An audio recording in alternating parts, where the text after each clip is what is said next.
بسم الله الرحمن الرحيم الحمد لله رب العالمين والصلاة والسلام على سيد الأنبياء والمرسلين اللهم صل على سيدنا مولانا محمد معدن الجود والكرم وآله وبارك وسلم أما بعد فأعوذ بالله من الشيطان الرجيم بسم الله الرحمن الرحيم ربما يود الذين كفروا لو كانوا مسلمين صدق اللہ العظیم۔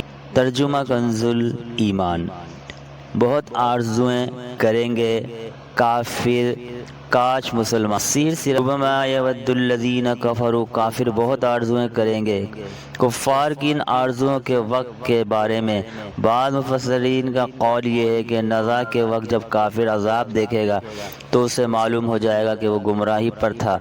اس وقت کافر یہ آرزو کرے گا کہ کاش وہ مسلمان ہوتا، لیکن اس وقت یہ آرزو کافر کو کوئی فائدہ نہ دے گی۔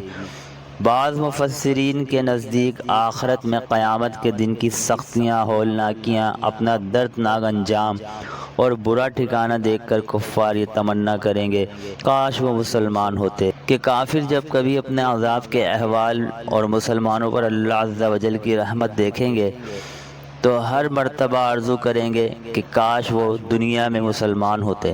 مفسرین کا مشہور قول یہ ہے کہ جب گنہگار مسلمانوں کو جہنم سے نکالا جا رہا ہوگا تو اس وقت کفار یہ تمنا کریں گے کہ کاش وہ بھی اس مشہور حدیث سے پاک سے بھی ہوتی ہے۔ چنانچہ حضرت ابو موسیٰ اشعری رضی اللہ تعالیٰ عنہ سے روایت تاجدار رسالت صلی اللہ تعالیٰ علیہ وآلہ وسلم نے ارشاد فرمایا، جب جہنم والے جہنم میں جمع ہوں گے اور ان کے ساتھ وہ مسلمان بھی ہوں گے جو مشیت الہی سے وہاں ہوں گے تو کفار مسلمانوں کو عار دلاتے ہوئے کہیں گے، تمہارے اسلام نے تم سے کون سا عذاب دور کر دیا ہے، تم تو ہمارے ساتھ جہنم میں آ گئے ہو۔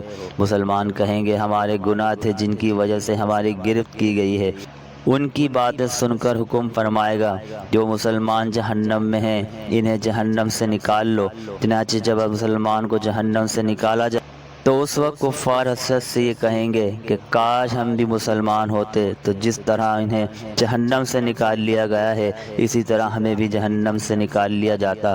اس کے بعد رسول اکرم صلی اللہ علیہ وسلم یہ آیت تلاوت: الف لام را تلک آیات الکتاب وقرآن مبین ربما یود الذین کفروا لو کانوا مسلمین۔ ترجمہ کنز العرفان۔ الف لام را، یہ کتاب روشن قرآن کی آیتیں ہیں۔ کافر بہت آرزویں کریں گے کاش وہ مسلمان۔ قیامت کے دن کافر اور نیک مسلمان کی آرزو۔ قیامت کے دن کافر تو اپنے مسلمان ہونے کی آرزو اور نہ ہونے پر حسرت و افسوس کریں گے، جبکہ نیک مسلمان کا حال یہ ہوگا کہ اگر بالفرض کوئی شخص پیدا ہوتے ہی عبادت میں ایسے مشغول ہو جائے کہ کبھی کوئی کام نفس کے لیے نہ کرے اور اسی حال میں بوڑھا ہو کر مر جائے تو وہ یہی کہے گا کہ میں نے کچھ نہ کیا اور موقع ملتا تو اور کچھ کر لیتا، کاش مجھے عبادت اور ریاضت کے لیے دنیا میں پھر بھیج دیا جائے تاکہ میرے اجر میں مزید اضافہ ہو جائے۔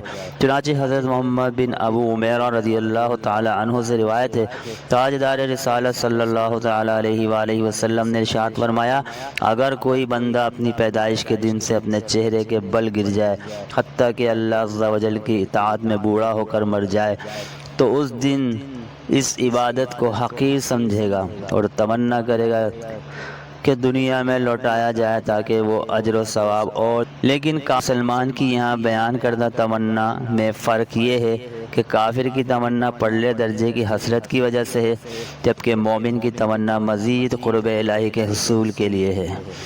میری یہ ویڈیو آپ کو پسند آئے تو اسے شیئر کیجئے، لائک کیجئے، سبسکرائب کیجئے۔ اللہ تعالیٰ کا پیغام دوسروں تک پہنچائیے اور ڈھیروں نیکیاں کمائیے۔ جزاک اللہ خیرہ۔